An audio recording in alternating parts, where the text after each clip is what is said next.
Hi friends அனைவருக்கும் என்னோட இனிய வணக்கங்கள். ஃப்ரெண்ட்ஸ் எல்லோரும் நல்லா இருக்கீங்களா? இன்றைக்கான வீடியோ என்னன்னா, குழந்தைங்களுக்கு சாப்பாடு எப்படி கொடுக்கணுங்கிறத பற்றின வீடியோ தான் இன்றைக்கான வீடியோ. அதாவது ஒரு குழந்தைன்னு பிறந்துருச்சுனாவே, ஒரு குழந்தை பிறந்து 6 மாதம் வரைக்கும் தாய்ப்பால் தான் கொடுக்கணும். 6 மாதத்துக்கு அப்புறம்தான் அதுக்கு இணை உணவு கொடுக்கணும். இதை முதல்ல தாய்மார்கள் நல்லா தெரிஞ்சுக்கோங்க. நிறைய தாய்மார்கள் என்ன பண்ணுறாங்கன்னா, குழந்தைக்கு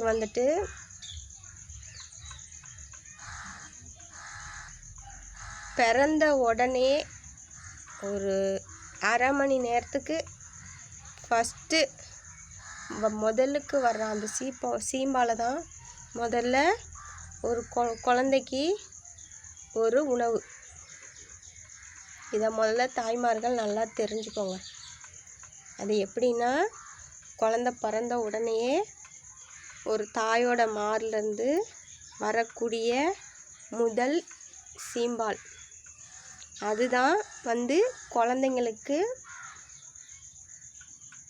பிறந்ததுலேருந்து இறந்து போகிற வரைக்கும் அந்த குழந்தைய நோயிலேருந்து காக்கக்கூடிய நோய் எதிர்ப்பு சக்தி கொண்ட ஒரு மருந்துன்னு சொன்னால் அது வேறு எதுவும் இல்லை, தாய்ப்பால் தான். இதை முதல்ல மைண்டில் வச்சுக்கோங்க. நிறைய பேர் என்ன பண்ணுறாங்க, குழந்தை பிறந்த உடனேயே அழகு கெட்டு போயிடுமா. அப்போ என்ன பண்ணுறாங்க, குழந்தைக்கு பால் பவுடர் அல்லது மாட்டுப்பால் இதை வாங்கி நிறைய பேர் குழந்தைக்கு ஊட்டுறாங்க.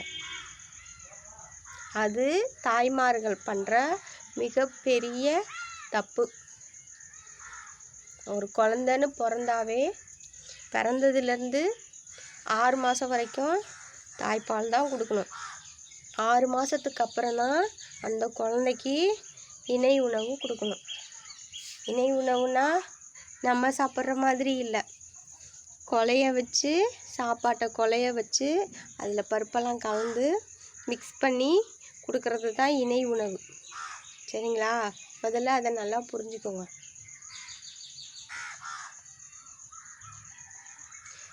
முதல்ல குழந்தை பெற்றுக்கிற தாய்மார்கள் முதல்ல மனசில் என்ன நினைக்கணும்னா, நாம் 10 மாதம் சுமந்து பெக்கிற குழந்தை, அந்த குழந்தை நல்லா ஆரோக்கியமாக இருக்கணும்னு மனசில் நினைக்கணும். நினச்சிக்கிட்டு முதல்ல கொடுக்குற அந்த சீம்பாலை கூட அதை மனசில் நினச்சிக்கிட்டு நீங்கள் கொடுக்கணும். அதை விட்டுட்டு நிறைய தாய்மார்கள் என்ன பண்ணுறாங்கன்னா, பால் கொடுப்பாங்க. குழந்தை என்ன பண்ணும், அது சரியான முறையில் சாப்பிட தெரியாது. அப்போ என்ன பண்ணுது, குழந்தை பால் குடிக்க மாட்டேங்குது அப்படின்னு நிறைய பேர் சொல்கிறாங்க. அது அப்படியெல்லாம் கிடையாது. குழந்தை பிறந்த உடனேயே அந்த மார்பகத்துக்கிட்ட இருக்கிற அந்த இடத்தெல்லாம் நல்லா கழுகிட்டு அந்த குழந்தைய அந்த கருப்பு நுனியில் இருக்க அந்த காம்பு பகுதி ஃபுல்லாக குழந்தை வாயில் இருக்கணும். இருக்க வச்சுட்டு அந்த மார்பக இதை லைட்டாக கொஞ்சம் ப்ரெஷ் பண்ணி விடணும். ப்ரெஷ் பண்ணி விட்டிங்கன்னா தான் அந்த குழந்தை பால் குடிக்கிறப்ப நல்லா ப்ரெஷ் பண்ணி குடிக்கும். சரிங்களா? ஏன்னா அது பிஞ்சு குழந்தை, அதுக்கு சரியான முறையில் பால் எப்படி சாப்பிடணுங்கிறது தெரியாது. அப்போ நீங்கள் வந்துட்டு என்ன பண்ணணும், அந்த சீம்பால் என்ன பண்ணணும், லைட்டாக எடுத்து விடணும். எடுத்து விட்டிங்கன்னா அந்த டேஸ்ட்டு வந்து குழந்தைக்கு பிடிச்சி போயிடுச்சுன்னா ஆட்டோமேட்டிக்காக என்ன பண்ணும், அந்த குழந்த பால் சப்பி சாப்பிட ஆரம்பிச்சிடும். நிறைய பேர் பண்ணுற தப்பு இதுதான்.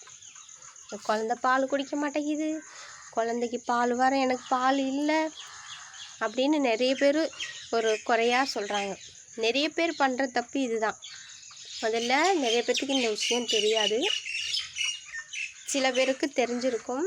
இருந்தாலும் என்னோடய வீடியோ பார்த்துட்டு என்னோடய வீடியோ வந்துட்டு நீங்கள் ஷேர் பண்ணி விடுங்க, சரிங்களா?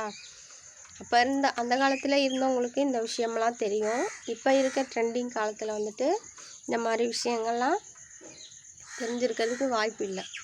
வந்துட்டு என்னோடய வீடியோ வந்துட்டு நீங்கள் ஷேர் பண்ணுங்கள், சரிங்களா? ஒரு குழந்த நம்மளுக்கு இப்போ பசிச்சிச்சுன்னா நாம் சாப்பாடு போட்டு சாப்பிட்றோம். அப்போ வந்துட்டு அந்த குழந்தைக்கு பசிச்சிச்சுன்னா அது என்ன குழந்த வாய் திறந்து சொல்லுமா? சொல்லாது, கத்துறப்ப நம்ம என்ன நினைப்போம், குழந்தைக்கு பசிக்குது, அதுக்கு நம்ம பால் கொடுக்கணும் அப்படின்னு. குழந்த கத்துன உடனே என்ன பண்ணணும், உடனே தூக்கி பால் கொடுத்துருவாங்க. அதே மாதிரி தான், சரிங்களா? ஒரு குழந்தைன்னு பிறந்துட்டாவே குழந்த பிறந்ததுலேருந்து 6 மாதம் வரைக்கும் தாய்ப்பால் தான் கொடுக்கணும். தாய்ப்பாலுக்கு ஈடு எந்த ஒரு மருந்தும் கிடையாது. இதை வந்து நிறைய பெண்கள் வந்துட்டு தாய்ப்பால் கொடுக்கறத வந்துட்டு தவிர்க்கிறாங்க.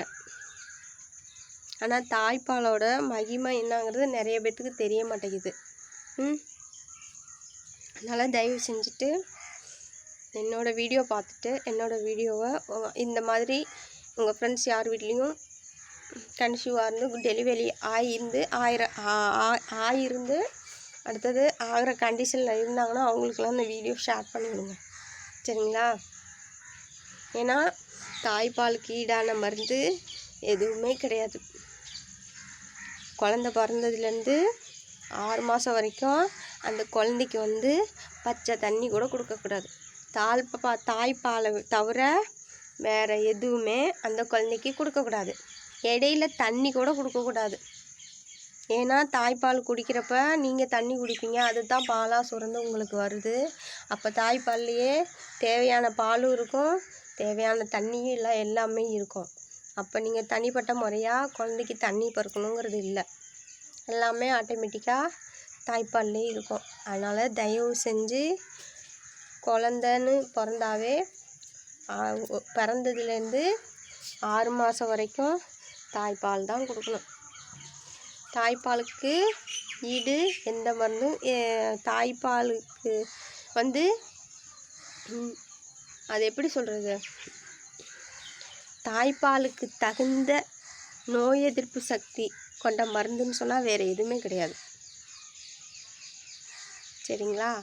அதனால் நான் சொன்ன கருத்து உங்களுக்கு பிடிச்சிருக்கோன்னு நினைக்கிறேன். அடுத்தது இந்த மாதிரி விஷயங்கள் தெரியாதவங்க நிறைய பேர் இருப்பாங்க. அப்படி உங்கள் ஃப்ரெண்ட்ஸ்லலாம் இருந்தாங்கன்னா அவங்களுக்கு என்னோடய வீடியோ ஷேர் பண்ணுங்கள். அடுத்து தொடர்ந்து குழந்தைகள் சம்மந்தமான வீடியோவை நான் உங்களுக்கு போடுறதுக்கு நான் காத்துட்ருக்கேன். என்னோடய வீடியோ பாருங்கள், சப்ஸ்கிரைப் பண்ணுங்கள், கமெண்ட் பண்ணுங்கள், அடுத்து ஷேர் பண்ணுங்கள். அடுத்த வீடியோவில் பார்க்கலாம். தேங்க்யூ.